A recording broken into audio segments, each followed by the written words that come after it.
In today's video, we are going to be discussing the AEW lawsuit, Tony Schiavone, Vice, also Tessa Blanchard. A lot of big things happening in the world of wrestling. If you guys want to stay up to date with everything, go ahead and click that subscribe button. I bring you guys my point of view, my analysis, and my thoughts. I see a lot of people are outspoken on Twitter about this AEW lawsuit and stuff like that. So I figured I'd bring you guys this video with my opinions on it. With that being said, don't forget to check out the Ango Show live on Twitch. We'll be live after AEW Dynamite. It's going to be amazing. But let's talk about Tony Schiavone, who seems to have turned down an offer from Vice TV. If you guys don't know, there seems to be a lot of controversy surrounding the show Dark Side of the Ring, and on what happened when Tony Schiavone said that he had declined an offer from Vice to work on the upcoming Territories documentaries because of the fallout from the Dark Side of the Ring series. He says he declined and he's not going to talk to those guys at all. I will not do anything with those guys. Now, there seems to be a lot of confusion as to whether or not Dark Side of the Ring will actually continue. But as far as wrestling and Vice, it just seems like a lot of people are disappointed in the way that they've handled that series. You know, a lot of people losing their jobs or getting in trouble for things that they were said because things were apparently, allegedly edited. You know, look, here's the thing.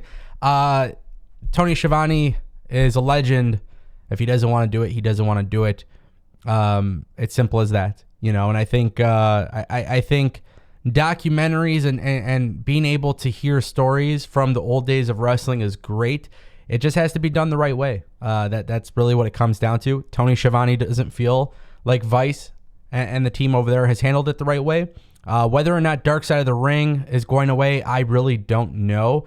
I know Vice had put out a statement saying that they're still doing it and whatnot, but there's a lot of doubt from the community, so we'll see. Now, I thought Dark Side of the Ring was a very interesting series because there was a lot of stories that were being told that we didn't necessarily hear. But of course, you know, Jim Ross and a few others have been outspoken, so it just kind of goes to show you that maybe there's not a bright future for the series.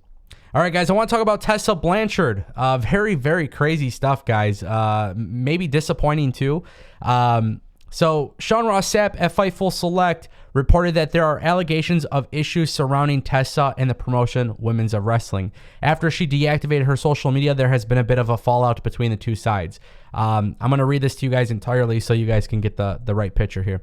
One source alleged that Blanchard cut a promo on wrestler Samantha Sage, who is known as Americana, in a class mid-April, and it saw Blanchard tear apart Sage, leading to many trainees speaking up. The acting classes were canceled from that point until further notice. One trainee was told Blanchard would be less involved going forward, but that's not been confirmed. That's not been confirmed by multiple sources. One source indicated Blanchard is no longer in charge of training talent, and Selena Majors has been brought back to handle that role. An anonymous source said if you are a fan of Tessa, you'd better learn Spanish, implying that she would have to work in Mexico. A former WOW star, speculated that they believe Tessa is gone from the company, but that is not confirmed. It was teased that information regarding a major shift in plans for the promotion last fall will be coming out in the coming days. Blanchard, obviously, as you guys know, she has been subject to a lot of controversy. And the last time I spoke about it, one of the things I made very clear in that video was that there's a lot of things being said about Tessa, and it doesn't really help that she's been absolutely quiet. For as skilled as she is and for as good as she was of a talent, the backstage stuff will follow her forever. And that's a problem. You know, that's honestly a problem. And it's crazy because when you look at what Tessa Blanchard had been doing in Impact, I want to say it was like 2017, 2018, it was enjoyable work, you know? And I think it was Cassidy Haynes from Body Slam. I can't remember. I'm pretty sure that's who it was. But like maybe a year ago or like 8 months ago or so, there was reports of her being considered nuclear backstage. And that was something that WWE and AEW want to stay away from. So it doesn't help, you know, and again, you could be super talented, but if you're not a good person, it's going to catch up. And that's what it looks like here, you know, and it's hard because she doesn't speak up. We don't really see her publicly. It's just a strange thing. It sucks for sure. But again, you could be talented and just being talented doesn't cover it up. You know what I mean? If there's issues backstage at Women's of Wrestling, which by the way, they haven't even had the best reputation. A lot of people already think they're doomed.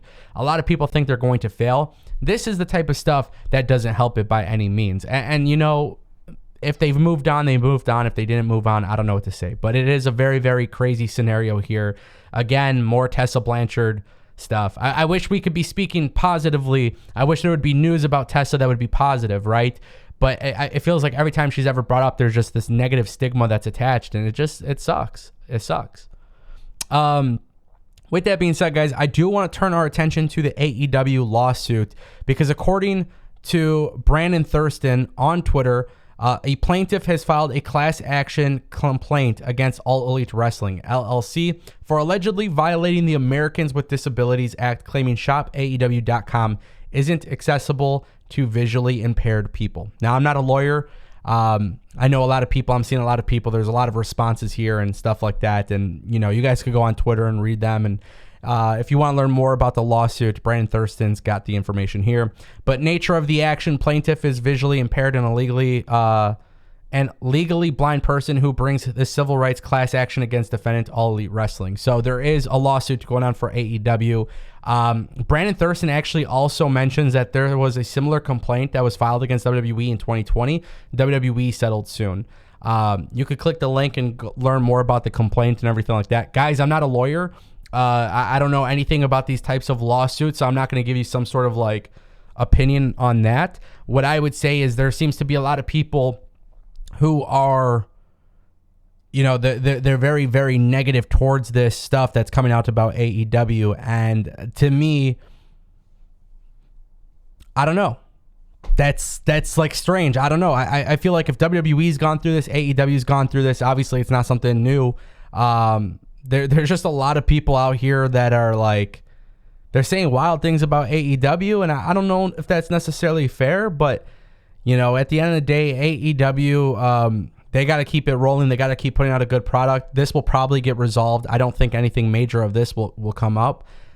Obviously, things can, you know, happen, but if WWE had this and they settled it, I think a lot of people would expect the same for AEW, and that's what it really comes down to. But yeah, I'm not going to jump on AEW here.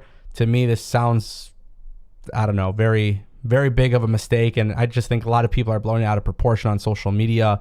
And that's just kind of one of the things that happens with social media. Anytime something that appears negative, people will try to find a way to make it negative, right? And I think context is everything. So if you guys want to learn more about that, Brandon Thurston has it on Twitter. Brandon Thurston is a really, really, really good person to follow on social media for business stuff in regards to the pro wrestling business. Anything from searches to ratings and all of these different things. If you listen to some of his shows as well, he'll break things down in a very, very, very mature manner. So definitely check it out if you guys want to learn more about the AEW lawsuit. Again, I don't think it's anything for people to worry about. I'm sure everything will get resolved. But yeah, let me know what you guys think in the comment section down below, and I'll see you next time.